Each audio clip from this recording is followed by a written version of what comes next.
For 35 years following the Civil War, the United States of America sustained the greatest growth any nation has ever seen. The wealth of America quadrupled, and by 1901 it was the richest and most powerful nation in the world. One of the great figures of this time period is a Scottish immigrant by the name of Andrew Carnegie.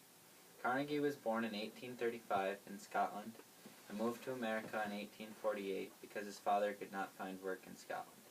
Family settled near Pittsburgh, Pennsylvania, and there Carnegie worked at a local cotton mill, next as a telegrapher, and then superintendent for the Pennsylvania Railroad. After working for the railroad for a few years, he resigned and turned his full attention to his investments. Andrew Carnegie is a man that is hard to sum up. He did many things in his business ventures that point to him as being a robber baron, but he also made many contributions to the public, such as the Andrew Carnegie Hall in New York City and the many Carnegie libraries throughout the country.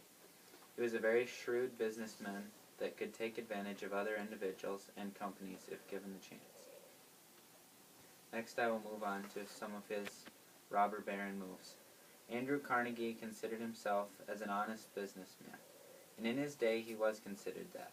We have the luxury of looking back on history and viewing his moves, and many of them in today's day and age are considered controversial. Over the course of his career, he partook in sweetheart deals with other corporations, received inside information, and overvalued bonds. He was also known for his stock speculation and setting minimum prices on his products to ensure a profit for himself. In his day, this was seen as being a competitive businessman, because businesses were very lightly regulated. One of Carnegie's greatest blunders was the Homestead Steel Workers strike in the summer of 1892. Violence broke out between the workers and Carnegie's forces. Deaths, injuries were reported on both sides. Carnegie often proclaimed to be for the working man, but workers soon realized that their salaries did not come close to the amount of profit that Carnegie was accumulating. The company proposed 20% wage cuts for the workers, which in essence caused them to strike. There were also rebates given to steel companies who loaded and unloaded their own cars, thus squeezing out the small steel manufacturers and strengthening Carnegie's grip on the steel industry. Andrew Carnegie always seemed to be plagued with the need to increase profit. Sadly for his workers and for his legacy, this required him to cut wages.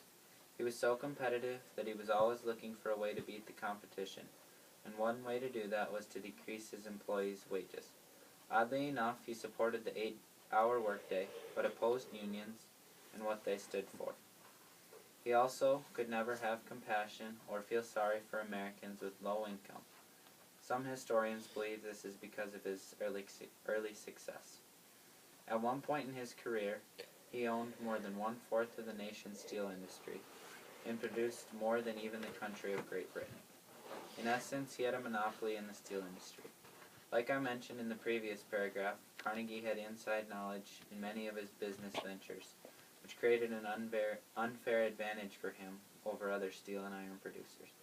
For example, much of Carnegie's iron was sold to Keystone Bridge Company, who in turn would insure contracts from Pennsylvania railroads for his companies. Carnegie would then use his increasing income to buy and sell securities of other companies, some of which he knew to be overvalued. At times, Carnegie almost seemed ruthless in his pursuit of wealth. He would often use tactics such as using his own resources to transport his materials to their destination. He also used a slide in the way that his workers' salaries were paid. Carnegie said it was used to give the workers incentive. The process was set up so that wages would increase if the steel company had a good year and decrease if they had a down year. This system was very unfair to the workers because they could do nothing about the laws of supply and demand and the fluctuation of the market. At one point in his career, Carnegie said that he was going to retire from business and focus more on humanitarian and philanthropic topics. He was very hypocritical in this because he did more for others than before, but yet he was still tied financially to many companies and still making millions of dollars despite saying the contrary. After doing the research on Andrew Carnegie, I was shocked to learn of all the selfish acts that he did, making him in my mind a robber baron. In connection with his name, one always hears of the libraries that were donated to different cities and institutions, but one never hears the negative side of his business career. I was fascinated by the rags to riches story of Andrew Carnegie. I think a story like this is still possible today, but that time period in the late 1800s is a period that stands alone as far as making America a nation of wealth and power. What I found the most surprising about Andrew Carnegie was that he was not married until later in life. Usually when I think of a rich man in the 1800s, I imagine a large family too. I think that Carnegie is important in our history because he teaches us a couple lessons. The first lesson is that in America, anything is possible. If you are willing to work hard, you can achieve wealth. Secondly, I think he is a prime example of why we now have laws that eliminate monopolies. The late 1800s was plagued with monopolies, and it caused unfair prices to consumers and businesses.